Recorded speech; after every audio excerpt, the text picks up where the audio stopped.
Hey guys, we're back with the Screen Team. It's a brand new show for you, and I'm being joined by Mr. Guy. Guy here is a lover of movies, and he's going to be giving his intellect on three that we got right behind us right now. We're going to be doing the movie Mother. We're also going to be doing the film Leatherface. But first up, we've got a film. It's called Happy Death Day. And Guy, first off, man, it's good to see you. How are you? Doing good. Last time we saw you, I had... I put you on probation for like 15 months, and that got reduced a little bit, so he's back. To a week. Yeah, back sooner than expected, but first off, man, Happy Death Day. How would you describe this? Is this Groundhog's Day in horror land, or what's going on with this, man? You would think that.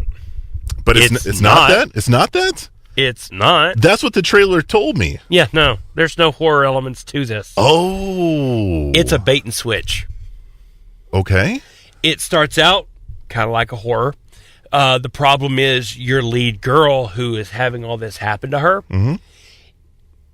for the first 2.5, maybe 3 rotations of this to her death, is completely and totally unlikable. Okay. Nothing sympathetic about her. Yeah. Nothing redeemable about her.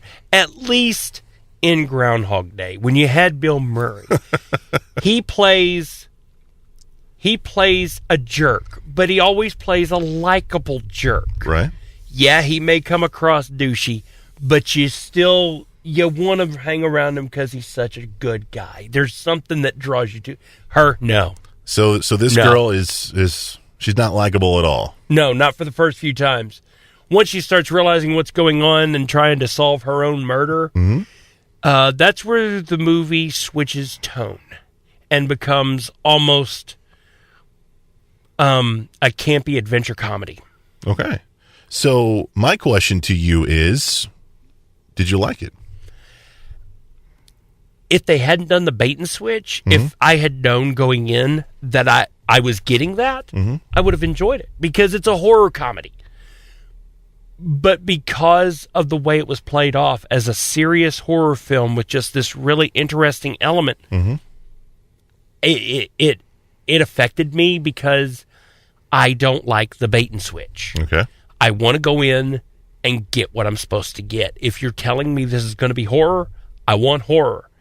If this is horror comedy, then okay, I can deal with it. But I need to know going in what I'm getting. Twists, I don't mind. But when it does this tonal shift, I got whiplash. I was in a neck brace from whiplash. This shift in tone was so harsh. My girl loved it. Yeah. Because she's not a huge horror fan, but she went with me. She was laughing so hard through the whole thing and loving every minute of it. Okay, but that's not what I signed up for. The other parts of this that I don't understand. How did the repeating day work? It was never explained what put her into this loop, why she got in this loop, what was going to happen. It never explained any of that. Okay, yeah, she's supposed to have some kind of personal growth. Whoop-de-doo. Seriously, it's one of those that you knew from the beginning. She's a horrible person. She's going to have an emotional growth. By the end of it, she's going to be a nice person. Okay, whatever. But the fact is, why her? Why was it her that got put into this loop? Why not somebody else? And the film never explains this. Never at all explains it. The only thing horrific I can get out of this movie is the mask of the killer. It's a creepy baby face. Yeah. They show it in the trailer. It looks pretty... Okay, you know where that baby face is? It's the mascot of the college they're at. Really? Yes. I don't know. They're called the Boss Babies. That's the name of the team. I don't get it. Yeah. When you think college teams, I don't think infants. Right. I don't. So let me ask you, I'm curious, even though you weren't a fan of the bait and switch of how this movie, moved tonally, in the very beginning, when it is trying to bring you those horror elements, how did it deliver with those? It delivered with the creepy setup. It delivered with, especially the first murder. it delivered with its setup.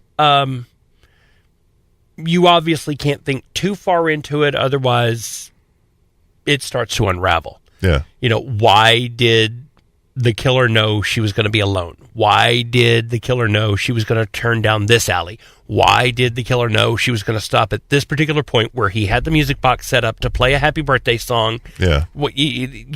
It's just way too many areas of convenience, so you don't think about it. But as far as just setting up a creepy initial scare for the first murder, I thought it did a good job.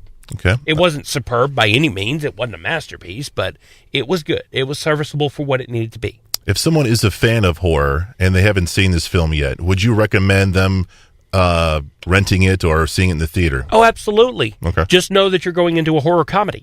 Okay. As long as you know what you're getting into, yeah, it's a completely serviceable film and it's fun. It's a nice little ride, and it's enjoyable to watch. Like I said, my problem only was the tonal shift. Had I known that going in, I would have had a much better time.